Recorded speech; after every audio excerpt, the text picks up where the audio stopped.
11 major pieces of legislation. That's how many bills Speaker Mike Johnson has passed, mostly with the help of Democrats, since being handed the gavel at the House of Representatives.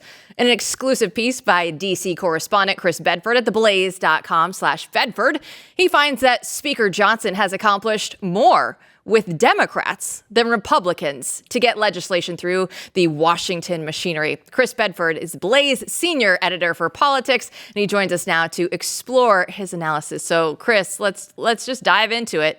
Is Johnson really a Republican speaker, or is he better thought of as a speaker for the Uniparty? I would say he's definitely better thought of as a speaker for the Uniparty.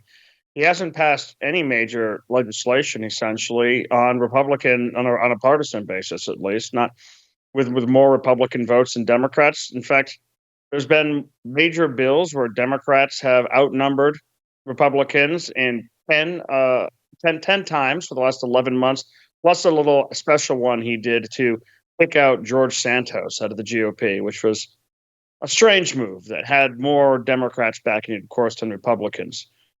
Hakeem Jeffries, what made me write this piece was the House Minority Leader, supposedly. Hakeem Jeffries had a quote in the New York Times where he said that the MAGA Republicans in the House of Representatives haven't done a darn thing of their agenda. And where's the lie? I don't know where it is. Whether in the first few weeks that he was Speaker, he passed the first continuing resolution, majority Democrat votes, or more Democrat votes than Republican votes.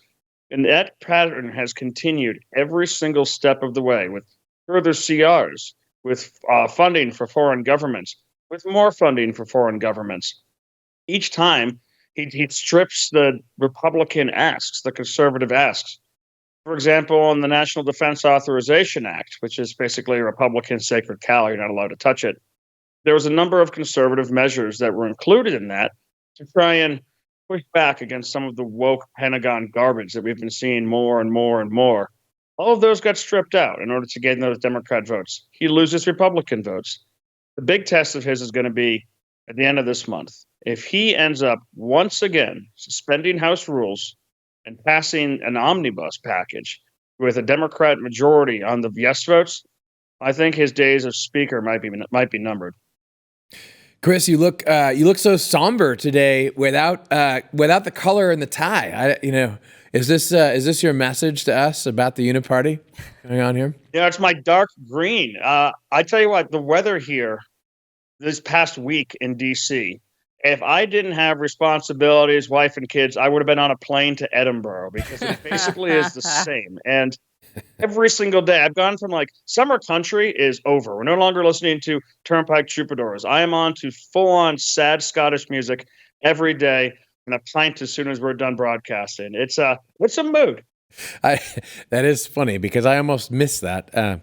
Here in Dallas, we are now to the part where the weather is actually good for 5 seconds. Yeah. So we're there. Stay there. Just fly here. So to stick with the somber question before we declare this a full-on funeral, is there anything that the speaker can do to get out of this situation? I mean, is he just done? Is there anything he could do to save himself as speaker at this point? Yeah, I think his goose was more cooked a few months ago. Right now, Republicans have come to the realization that there's going to be potentially a Republican president being inaugurated in January. They do not want a repeat of that speaker fight. A couple of them, of course, do. You've got the congressmen and congresswomen who just want to go on TV and throw bombs all day, and those people will try to mess things up. But they're not going to have the broad support that they had in the overthrow of Kevin McCarthy. What the speaker could do is it's going to depend pretty largely on how the November election goes. If he gets more padding in the House of Representatives, if more Republicans are joining his ranks, which I think seems fairly likely, if at the same time you get a Republican Senate, which also looks fairly likely, and if you get that trifecta for the GOP with Donald Trump as president, well, then it's going to change the calculus completely. Then saying no to Democrats' demands basically means a 3-day shutdown. It's the end of December until January 3rd when Congress comes back. The government at that time, the employees are basically gone. New Year's Day is on a Wednesday, which in Washington, D.C., means no one's coming to work on Monday and Tuesday. And at that point, why bother on Thursday and Friday? It would be a blip. At the same time, it would be as far from any election as you can basically possibly get. And in a country that seems to forget assassination attempts within 2 weeks, no one's going to remember that shutdown in 2 years. So that would be, if he had those reinforcements, the time for him to fight and say, no, we're not doing this. And we'll meet you again when Republicans are in charge. I'm sorry, I'm so popular in my somber mood. you look. That would be his time. He must be calling me to actually do this. It's so funny. If he passes 2 minibuses, he can't. Well, Chris, I love it. We'll go ahead and pencil your time off over New Year's anyway. We'll get that cleared right now for you. Don't worry. But you are going to have to work next week because we have the vice presidential debate coming up next Tuesday. Blaze TV is going to have coverage. It's going to start at 7 p.m. Central, 8 p.m. Eastern. But let's go ahead and listen to Tim Walz because he was on MSNBC talking about the border crisis. Do you think it's a crisis, what's happening at the border? Well, I think it could be fixed. I think crisis is, we certainly have these. I don't want people living outside Minnesota right now. I think there's the humanity piece of this. And then there's the right that every sovereign nation has a right to control its borders, as we should. More could be done, but they're doing nothing. Congress is doing nothing. The president is asking for more aid for Border Patrol, not getting it. But do you think the border's secure?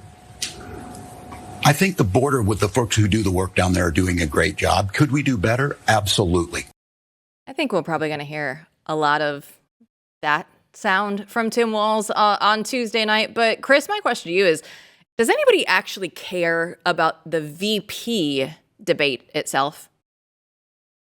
I'm torn on this question. I'm trying to figure it out because on the one hand, you've got some undecideds left. On the other hand, those people who haven't yet made up a decision on if they prefer Kamala Harris to Donald Trump also have a strong overlap with the people who will not be spending their Tuesday night watching a VP debate.